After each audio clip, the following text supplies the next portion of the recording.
فَإِنَّ الْقَوْمَ لَمَّا شَبِعَتْ بُطُونُهُمْ کہ جب لوگ اپنے پیٹ بھر لیتے ہیں تو پھر ان کے بدن کے اندر سستی آ جاتی ہے، دل سخت ہوتے ہیں، وَحَجَمَتْ شَهْوَاتُهُمْ اور ان کی شہوات ہجوم کرتی ہیں۔ جتنا زیادہ کھائیں گے اتنا انسان کے اندر شہوت زیادہ بڑھے گی۔ شریعت کا اصول کتنا پیارا ہے کہ نبی علیہ السلام نے ارشاد فرمایا کہ ابن آدم کے لیے بہتر یہ ہے کہ جب کھانا کھائے فَثُلُثُ طَعَامٌ تو تیسرا حصہ کھانا کھائے، وَثُلُثُ شَرَابٌ تیسرا حصہ پانی پیے، اور تیسرا حصہ ہوا کے لیے چھوڑ دے۔ حضرت عمر رضی اللہ عنہ کے بارے میں آتا ہے کہ آپ ایک کھانے میں 11 لقمے کھایا کرتے تھے۔ محمد بن واسع فرماتے ہیں من قل طعمہ فہم و افہم کہ جو بندہ کم کھانا کھاتا ہے وہ بات سمجھتا بھی ہے اور وہ بات سمجھا بھی سکتا ہے۔ عمر بن قیس فرماتے ہیں کہ تم پیٹ بھر کے مت کھانا کھاؤ، اس سے دل سخت ہو جاتا ہے۔ ابو ایوب سختیانی مطلب فرماتے ہیں کثرت الاکل داء البطن کہ زیادہ کھانا بدن کے لیے بیماری ہوتی ہے۔ حسن بصری رحمۃ اللہ نے ایک بہت خوبصورت بات کی، فرماتے تھے کہ کھانا سیدنا آدم علیہ السلام کے لیے جنت میں ابتلا تھا اور اولاد آدم کے لیے یہ دنیا میں ابتلا ہے۔ اسی کی وجہ سے اکثر لوگ گناہوں کے مرتکب ہوتے ہیں زیادہ کھانے کی وجہ سے۔ یوسف بن اسباط رحمۃ اللہ علیہ فرماتے ہیں الجوع رأس کل بر فی الارض زمین پر جو نیکی کی جاتی ہے بھوک ان کی اس کی بنیاد ہوتی ہے، تو جو آدمی بھوکا رہتا ہے وہ زیادہ نیکوں کی زندگی گزار سکتا ہے۔ سیدہ صدیقہ عنہا فرماتی ہیں کہ نبی علیہ السلام پر کئی مرتبہ پورا مہینہ ایسا گزر جاتا تھا کہ اسودین پہ گزارا ہوتا تھا۔ اسودین کا مطلب 2 کالی چیزیں، الماء والتمر پانی اور کھجور، اور آج کل کے نوجوان بھی اسودین پر جیتے ہیں، ایک چاکلیٹ اور ایک پیپسی۔ اب اگر انسان مناسب انداز سے کھانا کھائے تو اس کی صحت اچھی رہے گی۔ اس کے لیے سب سے بہترین طریقہ یہ ہے کہ کھانا کم کھایا جائے۔ ہماری شریعت اتنی خوبصورت ہے کہ سال میں 1 مرتبہ رمضان کے روزے رکھوائے گئے۔ یہ جو فاسٹنگ ہے اس کے اتنے فائدے ہیں کہ کوئی حد نہیں۔ مجھے ایک مرتبہ امریکہ میں ایک ڈاکٹر ملا جو عیسائی تھا، بات چیت کرتے ہوئے کہنے لگا کہ آپ لوگ روزے رکھتے ہیں؟ میں نے بتایا کہ ہاں ضرور رکھتے ہیں۔ کہنے لگا میں بھی 40 دن روزے رکھتا ہوں ہر سال۔ میں نے کہا آپ کیوں رکھتے ہیں؟ کہنے لگا نے اپنی ڈاکٹری میں اس بات پر ریسرچ کی کہ انسان کی ہیلتھ بہتر کیسے ہو سکتی ہے، تو میں نے دیکھا کہ اگر وہ بھوکا رہے تو اس کے جسم سے بیماریاں ختم ہو جاتی ہیں، تو میڈیکل ریزن کی وجہ سے میں 40 دن ہر سال روزے رکھتا ہوں۔ اگر کافر لوگ مادی فائدے کو سامنے رکھ کے ہر سال 40 روزے رکھتے ہیں تو ہم مسلمان تو خوش ہو کے رمضان کے 30 روزے رکھیں کہ اللہ رب العزت نے اس کو عبادت بھی بنایا اور ہمارے لیے بدن کی صحت بھی بنایا۔ روزے کا سب سے بڑا فائدہ یہ ہوتا ہے کہ جو ہم کھانے کھاتے ہیں ان میں سے کچھ چیزیں ٹاکسین ہوتی ہیں، وہ انسان کے بدن کے لیے نقصان دہ ہوتی ہیں۔ تو جب کوئی ٹاکسک چیز اندر جاتی ہے تو جسم اس کو ٹیشو کے اندر بند کر کے رکھ دیتا ہے کہ جب معدہ خالی ہوگا پھر اس کو پروسیس کریں گے۔ اس کی مثال ایسی ہے کہ جیسے عورتیں گھر کے اندر بہت ساری چیزیں ہیں تو شاپر میں ڈال کے ایک طرف پھینک دیتی ہیں، اچھا فارغ ہوں گی تو پھر تسلی سے ان کو سنبھالیں گی۔ تو جسم کا ٹیشو اس کو اس طرح اپنے ٹیشو میں لے کے اس کو رکھ لیتا ہے۔ جب انسان روزہ رکھتا ہے تو اس وقت باڈی کو موقع مل جاتا ہے اور پھر یہ ٹاکسک چیزیں بدن سے نکل جاتی ہیں۔ اس لیے فطرت کا اصول بھی یہی ہے۔ آپ دیکھیں اگر کوئی جانور بیمار ہو جائے تو وہ کھانا پینا بند کر دیتا ہے، اور کھانا بند کرنے سے اس کی بیماری ٹھیک ہو جاتی ہے اور جانور صحت مند ہو جاتا ہے۔ جب ہم کھانا کھاتے ہیں تو ہماری باڈی انرجی کا 65% ہمارے سٹومک کی طرف ڈائریکٹ ہو جاتا ہے۔ یہ انرجی جو 65% ہے یہ ہماری باڈی کے لیے بھی استعمال ہو سکتی ہے، سیل کو ریپلیس کرنا اور ہاؤس کلیننگ کرنا۔ اس لیے ہمیں چاہیے کہ ہم روزے کی عادت ہی ڈالیں۔ رمضان کے روزے تو اپنی جگہ، اس کے علاوہ بھی نوجوان بچوں کو، مردوں کو، عورتوں کو روزے رکھنے کی عادت ہونی چاہیے۔ چنانچہ روزے سے انسان کے مسل ریبلڈ ہوتے ہیں۔ یہ عمل سونے اور روزے کی حالت میں مکمل ہوتا ہے۔ روزے سے انسان کا امیون سسٹم زیادہ مضبوط ہو جاتا ہے۔ بیکٹیریل انفیکشن، وائرل انفیکشن اور ٹیومر وغیرہ روزہ رکھنے سے ختم ہو جاتے ہیں۔ روزے سے انسان کی بلڈ شوگر کے چانس کم ہو جاتے ہیں۔ روزہ رکھنے سے انسان کا وزن نہیں بڑھتا یہ تجربے سے ثابت ہوا ہے کہ 50% کھانا کم کرنے سے انسان کی زندگی 40% بڑھ جاتی ہے۔ چنانچہ روزہ رکھنے سے انفلیمیشن کم ہو جاتی، ٹرائی گلائسرائڈ کم ہو جاتا ہے، کولیسٹرول کم ہوتے ہیں اور باڈی ماس کم ہو جاتا ہے۔ جو کنواری بچیاں ہوں ان کو چاہیے کہ وہ انٹرمیٹنٹ فاسٹنگ کریں۔ انٹرمیٹنٹ فاسٹنگ کہتے ہیں صوم داؤدی، ایک دن روزہ اور ایک دن افطار، ایک دن روزہ ایک دن افطار۔ اس کا اثر پہلے مہینے نہیں محسوس ہوتا، لیکن ایک مہینے کے بعد اس کا اثر محسوس ہوتا ہے۔ اس سے انسان کے جو دماغ میں نفسانی، شیطانی، شہوانی خیالات آتے ہیں، ایک تو وہ کم ہو جاتے ہیں، دوسرا وزن کنٹرول ہو جاتا ہے، جسم چاق و چوبند ہو جاتا ہے۔ فیٹی ایسڈز کی جو آکسیڈائزیشن ہے وہ اس سے بڑھ جاتی ہے، اس سے انسان کے مسل مضبوط ہو جاتے ہیں۔ آج کل ایک نئی ریسرچ آئی ہے کہ دنیا میں ڈائٹ کے لیے مشقیں کی گئیں، ان میں سب سے بہترین مشق وہ 5+، جو کنواری بچیاں ہوں ان کو چاہیے کہ وہ انٹرمیٹنٹ فاسٹنگ کریں۔ انٹرمیٹنٹ فاسٹنگ کہتے ہیں صوم داؤدی، ایک دن روزہ اور ایک دن افطار، ایک دن روزہ ایک دن افطار۔ اس کا اثر پہلے مہینے میں نہیں محسوس ہوتا، لیکن ایک مہینے کے بعد اس کا اثر محسوس ہوتا ہے۔ اس سے انسان کے جو دماغ میں نفسانی، شیطانی، شہوانی خیالات آتے ہیں، ایک تو وہ کم ہو جاتے ہیں، دوسرا وزن کنٹرول ہو جاتا ہے اور جسم چاق و چوبند ہو جاتا ہے۔ فیٹی ایسڈز کی جو آکسیڈائزیشن ہے وہ اس سے بڑھ جاتی ہے، اس سے انسان کے مسل مضبوط ہو جاتے ہیں۔ آج کل ایک نئی ریسرچ آئی ہے کہ دنیا میں جتنی بھی ڈائٹ کے لیے مشقیں کی گئیں ان میں سب سے بہترین مشق وہ 5+2 ہے۔ 5+2 کا کیا معنی کہ ہفتے میں آپ 5 دن نارمل کھانا کھائیں اور 2 دن روزہ رکھیں، اس کو 5+2 کہا گیا۔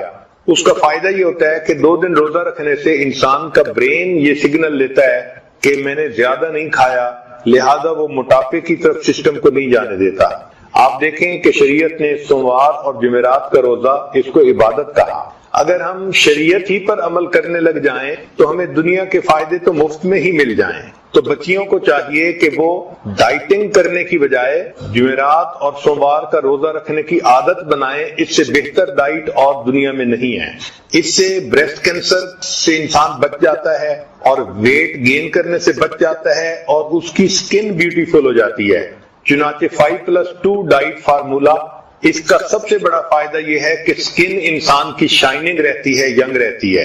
اب دوسری صحت کی خرابی کی وجہ ہر وقت بیٹھے رہنا۔ 6 گھنٹے سے زیادہ جو لوگ بیٹھتے ہیں وہ رسک میں ہوتے ہیں۔ بیٹھنے سے انسان کی انزائم پروڈکشن 90% کم ہو جاتی ہے۔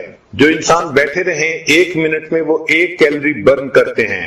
2 گھنٹے بیٹھنے سے اچھا کولیسٹرول 20% کم ہو جاتا ہے۔ بیٹھنے سے 50% چربی زیادہ بنتی ہے، اس لیے جو لوگ بیٹھتے ہیں ان کی ہپس کا سائز بڑھ جاتا ہے۔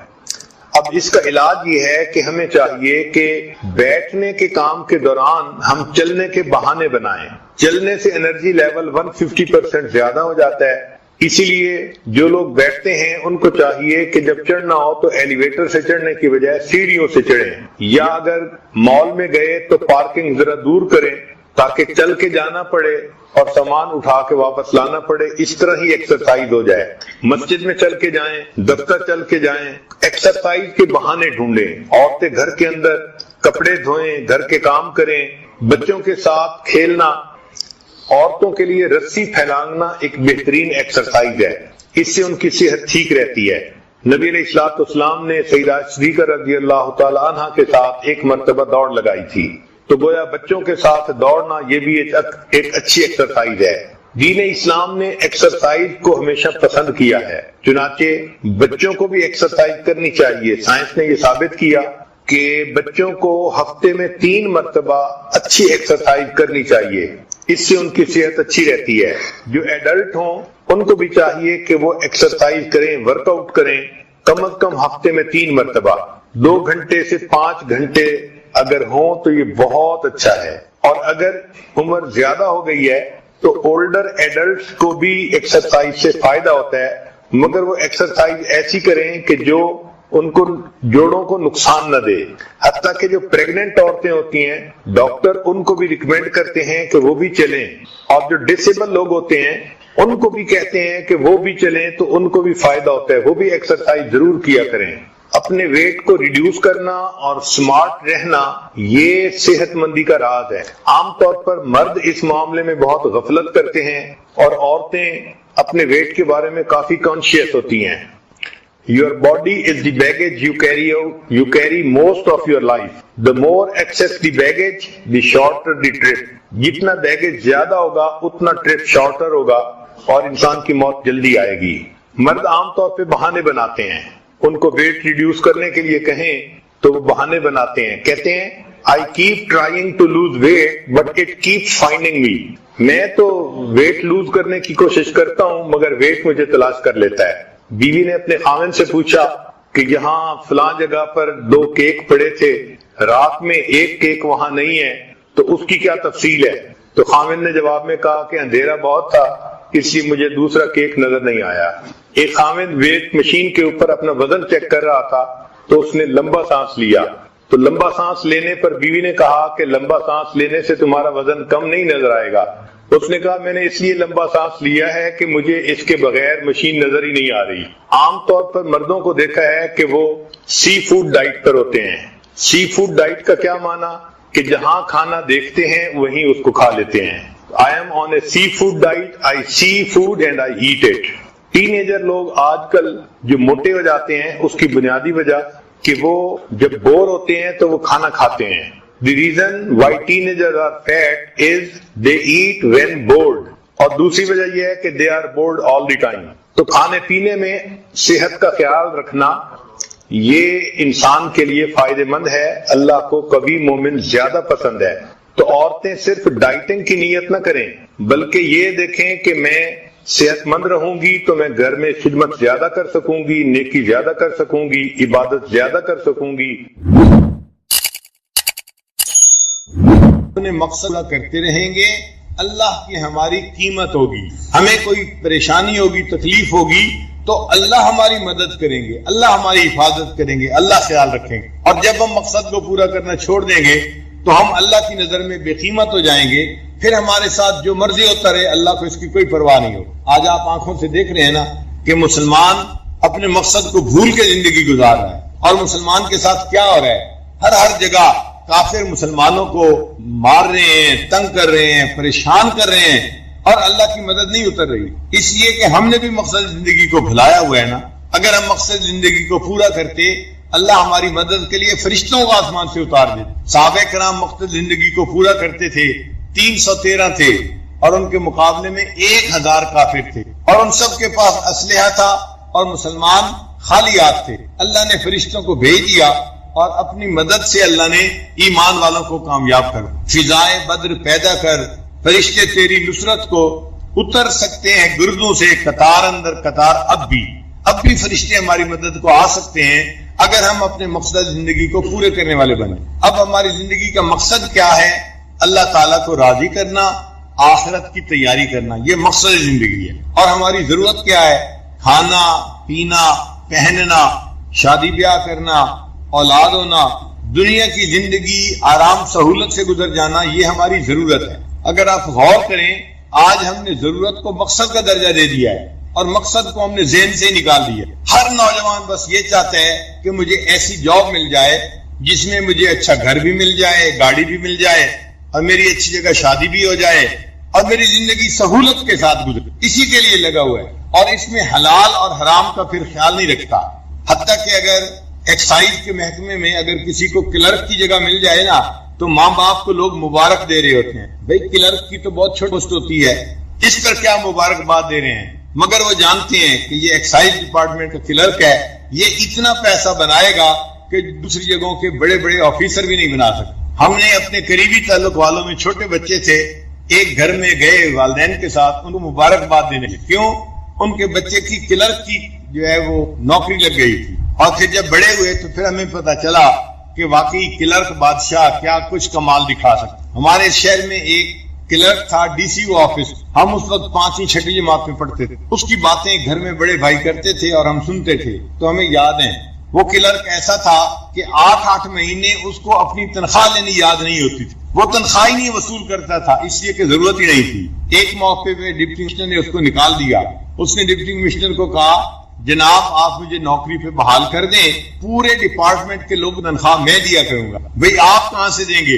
کہنے لگا جی وہ میری مرضی، جہاں سے دوں میں پورے ڈپارٹمنٹ تنخواہ میں دوں گا۔ حکومت تو آج کل غریب ہے، تنخواہ نہیں دے رہی، ایک مہینہ دو مہینہ لیٹ ہو جاتی ہے، آپ مجھے نوکری پہ بحال کر دیں، پورے محکمے کی تنخواہ میں اپنے آپ پاس سے دیا کروں۔ وہ کرتا کیا تھا، آنے والے لوگ زمینوں کا انتقال کرواتے ہیں، یہ کام ہوتے ہیں تو ان سے پیسے وصول کرتا تھا، اور لوگ اپنی مجبوریوں میں اس کو پیسے دیتے تھے، کام کرواتے تھے۔ اس کے 2 گھر تھے، 2 بیویاں تھیں، اور اس کے پاس 2 گاڑیاں تھیں، اور اس نے اپنے بچوں کو بہترین اسکول میں داخل کروایا ہوا تھا۔ تنخواہ اس کی تھی 12,000 روپیہ اس زمانے میں، اور اس کے ایک بچے کی فیس تھی 25,000 روپیہ، اور اس کو اپنی تنخواہ دفتر سے لینا یاد ہی نہیں ہوتا، لاکھوں وہ بٹورتا تھا اور کماتا تھا، اور سب لوگ کہتے تھے جی کہ کیا عجیب اس کی نوکری ہے۔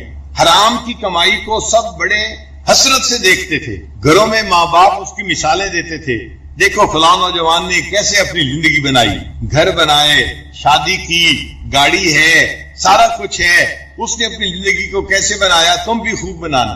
تو ضرورت پورے کرنے میں حلال اور حرام کا فرق ختم کر دیتا ہے بندہ، اور ضرورت زندگی انسان کے لیے مقصد زندگی بن جاتی ہے، اور جو مقصد زندگی ہوتا ہے وہ ذہن سے نکل جاتا ہے، بھول جاتا ہے، یاد ہی نہیں ہوتا کہ مقصد زندگی کیا ہے۔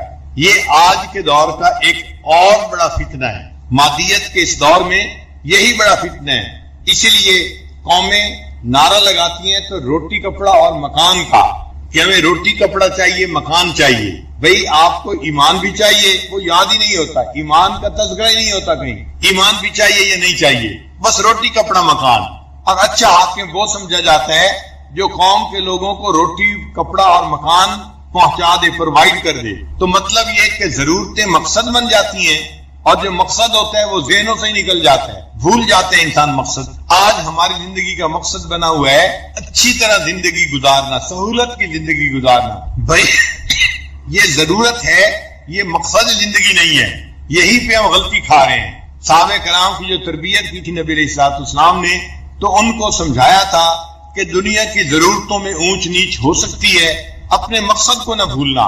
لہذا صحابہ کرام خشک روٹی کھا کے گزارا کر لیتے تھے، پیوند لگا کے کپڑے پہن لیتے تھے، مگر مقصد کو نہیں بھولتے تھے، ایک ایک چیز میں اپنی آخرت کا خیال رکھتے تھے۔ حضرت عمر رضی اللہ عنہ اپنے دور خلافت میں رات کے وقت چراغ جلا کر کوئی کام کر رہے ہیں، حضرت علی رضی اللہ عنہ ملنے کے لیے آئے، عمر رضی اللہ عنہ نے اندر بلا لیا، پوچھا بھائی علی کیسے آنا ہوا، کوئی سرکاری کام ہے یا کوئی ذاتی کام ہے؟ ان کا جی میں تو بس ذاتی طور پہ آپ کو ملنے کے لیے آیا تھا، کوئی سرکاری کام نہیں ہے۔ حضرت عمر رضی اللہ عنہ نے چراغ کو پھونک مار کے بجھا دیا، گھر میں اندھیرا ہو گیا۔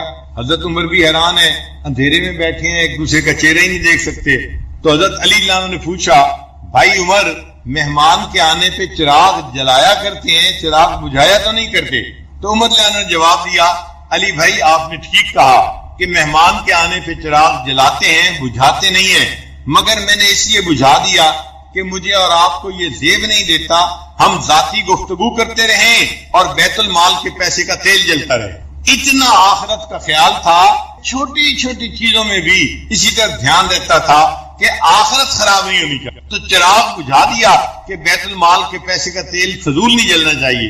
ہم اگر ذاتی گفتگو کر رہے ہیں تو اس میں بیت المال کے پیسے کا تیل استعمال نہیں کر سکتے۔ یہ کس لیے تقویٰ زندگیوں میں تھا کہ وہ آخرت کو مقصد بنا چکے تھے، اور دنیا کی ضرورتیں ان کی نظر میں کم اہم ہو گئی تھی۔ آج کی ابتلا یہ ہے کہ دنیا کی ضرورتیں اہمیت حاصل کر گئی ہیں، جتنا روٹی کو آج اہمیت حاصل ہے، انسان کی پوری تاریخ میں کبھی روٹی کو اتنی اہمیت حاصل نہیں تھی، اور آج ہم خوب پیٹ بھر کے کھاتے ہیں اور اس کے باوجود اللہ تعالیٰ کی ناشکریاں کرتے ہیں۔ حق تو یہ تھا جس کا کھائیے اس کے گیت گائیے، جس کا کھائیے اس کے گیت گائیے۔ کھاتے اللہ کا دیا ہوئے ہیں اور شکوے بھی اسی کے کرتے ہیں۔ آج بتائیں بھوکا رہنے کی بیماریاں زیادہ ہیں یا پیٹ بھر کر کھانے کی بیماریاں زیادہ ہیں؟ یہ جو ہائی کولیسٹرول ہے یہ زیادہ مرغن غذائیں کھانے کی وجہ سے ہوتا ہے، بلڈ پریشر ہے زیادہ نمکین چیزیں کھانے سے ہوتا ہے، ڈائبٹیز ہے زیادہ میٹھی چیزیں کھانے سے ہوتا ہے۔ تو آج کل بیماریاں کیا ہیں؟ زیادہ کھانے کی وجہ بیماری ہیں، آج کم کھانے کی بیماریاں نہیں ہیں۔ تو اس کا مطلب یہ کہ آج ہر بندہ اپنی من مرضی کا کھانا کھا رہا ہے۔ اللہ تعالیٰ نے اپنی نعمتیں اتنی ہم پر آسان کر دی ہیں، اسی لیے بیوی خاوند سے روز پوچھتی ہے آج میں کیا پکاؤں؟ کھانے دفتر جا رہا ہوتا ہے نا تو بیوی پوچھتی ہے آج میں گھر میں کیا پکاؤں، یعنی چوائس ہے، آپ کہیں تو گوشت بھی پک سکتا ہے، آپ کہیں تو پلاؤ بھی پک سکتا ہے، آپ کہیں تو سبزی بھی پک سکتی ہے، جو آپ چاہیں گے میں وہ پکاؤں گی۔ تو ہم تو اپنی چوائس کا کھانا کھانے والے لوگ ہیں، اور کئی لوگ تو ایسے ہیں ان کے دسترخوان پر 3-3 4 قسم کے کھانے ہوتے ہیں۔ اب ایک سالن اور روٹی بندے کا پیٹ بھرنے کے لیے کافی ہے، ضرورت پوری ہو جاتی ہے، لیکن کئی سالن ہو تاکہ من پسند کا کھانا انسان کھائے۔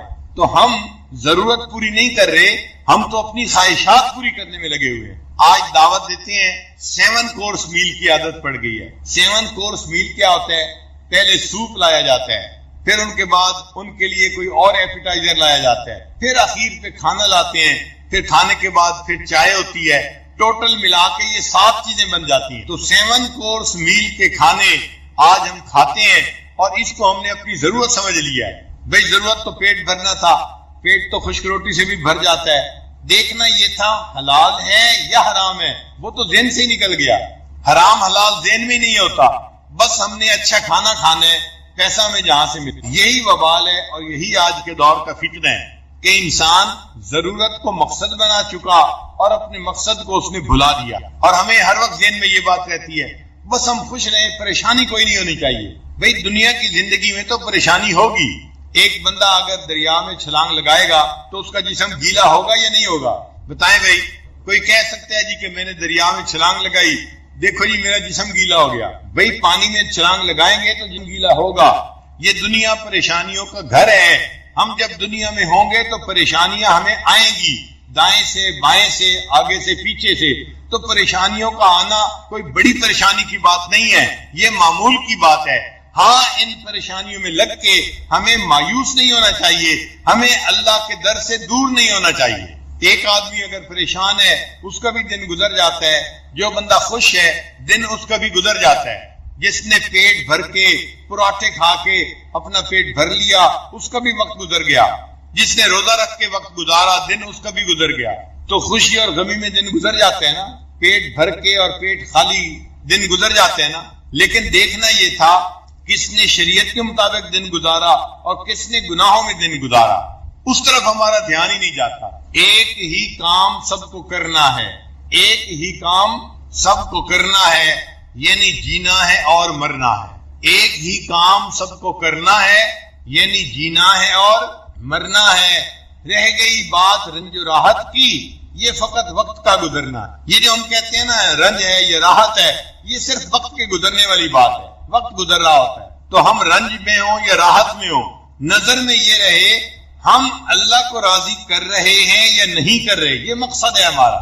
اور اگر مقصد کو بھول بیٹھے تو بس ہماری زندگی کی ضرورتیں کوئی حیثیت نہیں رکھتی۔ مقصد کو ہر وقت یاد رکھنا چاہیے۔ اس لیے سورہ کہف کے واقعے میں یہ بتایا گیا کہ دنیا کی زندگی تو بارش کے پانی کی مانند ہے، یہ ایک دن ختم ہو جائے گی اور تمہیں اللہ کے سامنے۔ بیری کے درخت کو کیوں یہاں تذکرہ کیا گیا؟ عربوں میں بیری کا درخت پسندیدہ درخت تھا، کیونکہ گرم علاقہ تھا نا تو ہر درخت وہاں نہیں اگتا۔ کیکر اور بیر یہ بڑے ڈھیٹ قسم کے درخت ہوتے ہیں، یہ سخت گرمی کے موسم میں کم پانی پہ بھی اگاتے ہیں۔ چنانچہ ہمارے علاقوں میں سڑکوں کے سائڈ پہ پہلے زمانوں میں کیکر کے درخت لگائے جاتے تھے، اور یہ بیری کا درخت خود بھی اگاتا ہے۔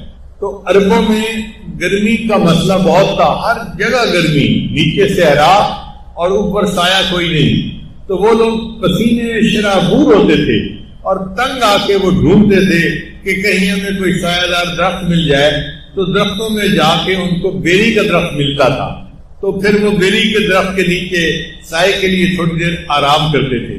اب جب درخت کے نیچے کھڑے ہوتے تھے تو ان کو بیر بھی کھانے کا موقع ملتا تھا، تو بیر بھی اچھے لگتے تھے۔ چنانچہ اللہ فرماتے ہیں کہ ان کے لیے بیری کے درخت ہوں گے۔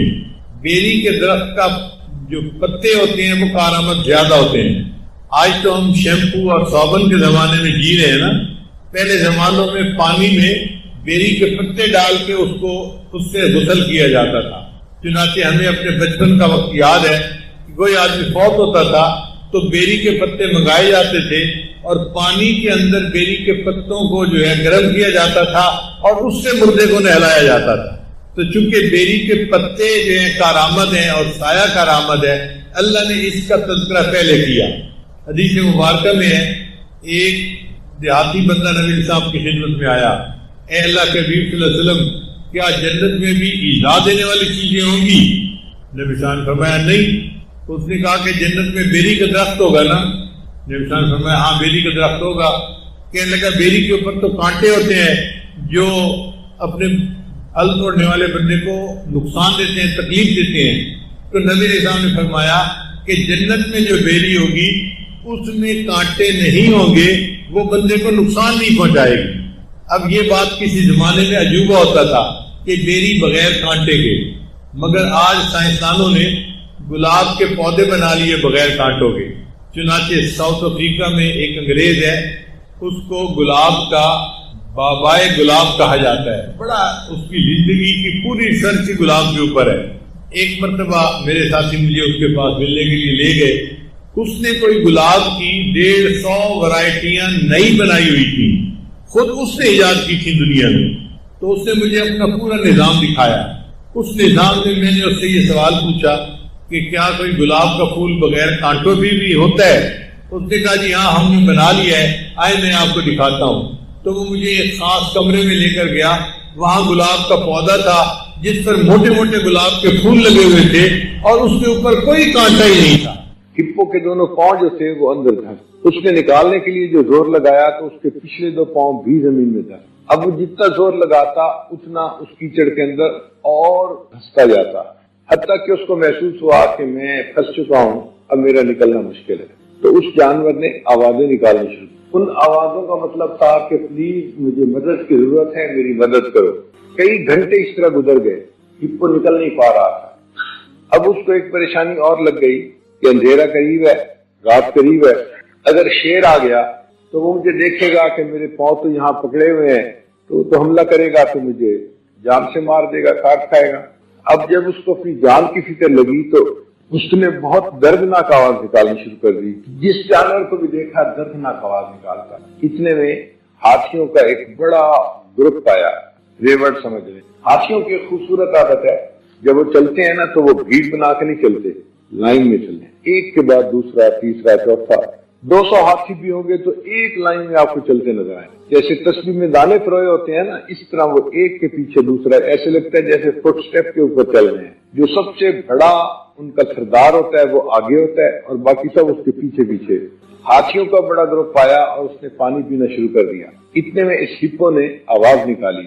اس کی آواز میں درد تھا, میسج تھا کہ میری زندگی موت کا مسئلہ ہے, پلیز مجھے ہیلپ کریں, مجھے یہاں سے نکالیں. اور وہ جو ہاتھیوں کا امیر تھا, بل ایلیفینٹ, جسامت میں بڑا تھا, طاقتور تھا, اس نے محسوس کیا کہ کسی کو میری مدد کی ضرورت ہے. اس نے اپنے اس گروپ کو چھوڑا اور اس ہپو کے پاس آیا, اور آ کے اس نے بڑی احتیاط کے ساتھ اپنے قدم ایسی جگہ پر رکھے جہاں کیچڑ نہیں تھا. قریب آ کر اس نے اپنا ٹرنک سونٹ جو تھا وہ اس ہپو کے یعنی ٹانگ کے گرد لپیٹا اور اس کو جو زور سے کھینچا تو نکال کے اس کو باہر کر دیا اور پھر واپس ہاتھیوں کے ساتھ مل کے اپنے گھر پہ چلا گیا. اب جسے ہم جانور کہتے ہیں, عقل نہیں ہے اس کے پاس, جو تھوڑی موٹی سمجھ ہے اس کی وجہ سے اس کے اندر بھی ہمدردی ہے. تو ہم انسان ہو کر اگر ہمدردی سے محروم ہو تو کتنی عجیب بات ہے. بلکہ ایک مرتبہ ہم ایک جنگل میں گئے تو وہاں ایک انگریز میاں بیوی رہتے تھے, ان کا قصہ کسی نے سنایا. یہ انگریز لوگ بھی عجیب ہیں, ایک ایک جانور کے اوپر ریسرچ کرتے کرتے بھی گزار رہے. کوئی سانپ پہ ریسرچ کر رہا ہے, کوئی شیر پہ ریسرچ کر رہا ہے, کوئی ہاتھی پہ کر رہا ہے. ایک جانور کے اوپر جیسے کوئی پی ایچ ڈی کرتا ہے ایسے پی ایچ ڈی کرتے ہیں, اور پھر جنگلوں میں جا کے رہتے ہیں اور اسی جانور کی زندگی کو دیکھتے بھی ہیں, اس پر کتابیں لکھتے ہیں, اس کی تصویریں اکٹھی کرتے ہیں, ڈاکومنٹری بناتے ہیں. ایسے لگتا ہے جیسے اسی جانور کی خاطر یہ زندگی گزار رہے ہیں. یہ میاں بیوی دونوں جو تھے یہ شیر پر ریسرچ کر رہے تھے. جنگل میں رہتے تھے اور جنگلی شیر جب آتا تھا تو اس کو بھی دیکھتے تھے اور اس کی ویڈیو بناتے تھے. اس دوران اس میاں بیوی کو شیر کا بچہ مل گیا کہیں. شیر کا بچہ بالکل بلی کی طرح کا ہوتا ہے, سائز بھی وہی ہوتا ہے. اب اس جانور اس بچے کو خرید کر وہ آدمی گھر لایا انگریز. اس نے اپنی بیوی کو کہا کہ اس کو ہم گھر میں پالیں گے. اب بچے کو تو دودھ چاہیے ہوتا ہے, تو شیرنی تو وہاں تھی نہیں, تو انہوں نے سوچا کہ ہم فیڈر کے ذریعے اس کو دودھ پلائیں گے. تو جو پالتو ہوتے ہیں بچے ان کو فیڈر کے ذریعے دودھ پلایا جاتا ہے. جب ماں نے اس کے لیے فیڈر بنایا اور اس کو پلانے لگی تو ان دونوں کی ایک بیٹی تھی جس کی عمر تھی تقریباً 3 سال. وہ جھگڑا کرنے لگی، ماما اس کو میں دودھ پلاؤں، تو ماں نے اس بچی کو دے دیا. اب وہ 3 سال کی بچی اماں کی طرح بن کے بیٹھی اور اس نے بچے کو بلی جیسے بچے کو اپنی گود میں لے لیا اور اس کو فیڈر پلانا شروع. بچے نے بھوک لگی ہوئی تھی تو فیڈر پی لیا. اب یہ روز کا معمول. اس بچی کا محبوب مشغلہ تھا، اس نے صبح شام چھوٹے سے بچے کو دودھ پلانا. بچہ دودھ پیتا گیا اور بڑا ہوتا گیا. شیر 2 سال کی عمر میں بھرپور جوان شیر بن جاتا ہے. انسان کو تو جوان ہونے میں 15 سال لگتے ہیں. اب بچی 5 سال کی ہوئی اور شیر 2 سال کا بھرپور نوجوان شیر بن گیا. وزن بھی اس کا زیادہ ہو گیا اور قد کاٹ بھی بڑھ گیا اور اب اس کو دودھ کی بجائے گوشت کی ضرورت تھی تو ماں باپ نے اس کو گوشت کھلانا شروع. مہمان لوگ آتے ہیں ان کے پاس تو وہ کہتے کہ تمہاری بچی اس شیر کے پاس بیٹھتی ہے، اس کے ساتھ کھیلتی ہے. شیر کسی کا دوست نہیں ہوتا. اگر کسی دن اس کو کسی بات پہ غصہ آ گیا تو وہ تمہاری بیٹی کو کھا لے گا. جیسے لوگ کھیرا کھا لیتے ہیں، شیر نے اس بچی کو اس طرح کھا لینا. اور ماں باپ شیر کو دیکھتے اتنا طاقتور ہے اور بڑا ہو گیا ہے تو وہ بھی ڈرتے دل میں، گھبراتے کہ ہماری بیٹی کا کیا بنے. اور بیٹی بھی اکلوتی تھی تو اور بھی زیادہ پیاری. حتیٰ کہ کچھ دنوں کے بعد ماں باپ نے فیصلہ کیا کہ ہم اس شیر کو جنگل میں چھوڑ دیتے ہیں تاکہ یہ اپنی زندگی خود گزارے، ہماری بیٹی کی زندگی خطرے میں نہ رہے. انہوں نے ایک دن شیر کو آزاد کر دیا. شیر جنگل میں چلا گیا. شیر ایک ٹیریٹوریل اینیمل ہے، یعنی یہ اپنی حدود متعین کر لیتا ہے اور پھر اس کے درمیان کسی دوسرے شیر کا آنا پسند نہیں کرتا. اگر کوئی آ جائے تو ان کی لڑائی ہوتی ہے، یا دونوں میں سے ایک بھاگ جائے یا ایک دوسرے کو جان سے مار دے. جب یہ جنگل میں نکلا تو وہ جو حدود تھی وہ ایک بوڑھے شیر کی تھی. اس نے اس کی مہک کو پہچان لیا اور اپنی باؤنڈری کی حفاظت کے لیے لڑنے آ گیا. دونوں کی لڑائی ہوئی. وہ شیر بوڑھا تھا، یہ نوجوان تھا. آپس میں جب لڑائی ہوئی تو نوجوان شیر غالب آیا اور بوڑھا شیر وہاں سے بھاگ گیا. اب دستور یہ ہے کہ جو شیر بھاگ جاتا ہے، جو اس کے بیوی بچے ہوتے ہیں ان کو جیتنے والا شیر اپنا لیتے، اپنی فیملی بنا لیتے. اب اس کے پاس جو 2-4 شیرنیاں تھیں وہ اس کے ساتھ رہنے لگ گئیں اور اس نئے شیر نے جنگلی زندگی گزارنی شروع کر دی. اب کھانے کو گوشت تو تھا نہیں اس کے لیے تو یہ جانوروں کو شکار کرتا. کبھی ہرن کا شکار کرتا، کبھی کدو کا، کبھی زیبرا کا، کبھی زراف کا. اب جانور کو مارنا مستقل ایک ہنر ہے. چونکہ اس کو خوراک کی ضرورت تھی اس نے یہ ہنر سیکھ لیا دوسرے کو، جانور کو جان سے مارنے. تو باقاعدہ جنگلی شیر بنا. 1 مہینے کے بعد یہ شیر کہیں اس گھر کے قریب سے گزر رہا تھا، اس نے گھر کو پہچان لیا تو اس نے وہاں پہ بیٹھ گیا اور آواز نکالی. وہ آواز دوست کی، اور یہ آواز بچی کو یہ دیا کرتا تھا جب اس نے اس کے ساتھ کھیلنا ہو. بچی نے شیر کی آواز سنی تو وہ گھر سے نکلی اور شیر کے پاس پہنچی. اب جنگلی شیر جنگل میں بیٹھا ہوا ہے اور ایک 5 سال کی بچی اس کے قریب ہے. ماں باپ نے تھوڑی دیر بعد جب دیکھا کہ بچی نہیں ہے، باہر نکل کے دیکھا تو دور شیر کے پاس. ماں بڑی پریشان، اب دور سے آوازیں لگا رہی ہے، بیٹی یہ اب جنگلی شیر ہے، یہ وحشی ہے، تم آ جاؤ، یہ تمہیں کاٹ لے گا، تمہیں کھا لے گا. اور بچی ماں کی بات سنی نہیں رہی. وہ آرام کے ساتھ اس کے ساتھ ٹیک لگا کے شیر کے ساتھ بیٹھی ہوئی ہے. کبھی اس کے سر کے بالوں کو ہاتھ لگاتی ہے، کبھی اس کی گردن کے بالوں کو، اور شیر اس کے ساتھ آرام سے بیٹھا ہے. حتیٰ کہ کافی دیر کے بعد بچی جب واپس آئی تو ماں کے جان میں جان آئی. اس نے اپنے خاوند سے مشورہ کیا کہ اگر یہ جنگلی شیر آتا رہے گا اور ہماری بیٹی اس کے پاس جاتی رہے گی تو پھر تو اس کی جان 100% خطرے میں. تو اب بہتر یہ ہے کہ ہم اس جگہ کو چھوڑ کے ہی چلے جائیں. انہوں نے اپنے وطن واپس جانے کا ارادہ کر لیا، ٹکٹیں بنوا لی، اپنا سامان سمیٹ لیا. جس دن فلائٹ تھی تو انہیں 3 گھنٹے پہلے ایئرپورٹ پہ پہنچنا. اللہ کی شان دیکھے، کوئی 5 گھنٹے پہلے فلائٹ سے شیر اس دن پھر واپس آ گیا.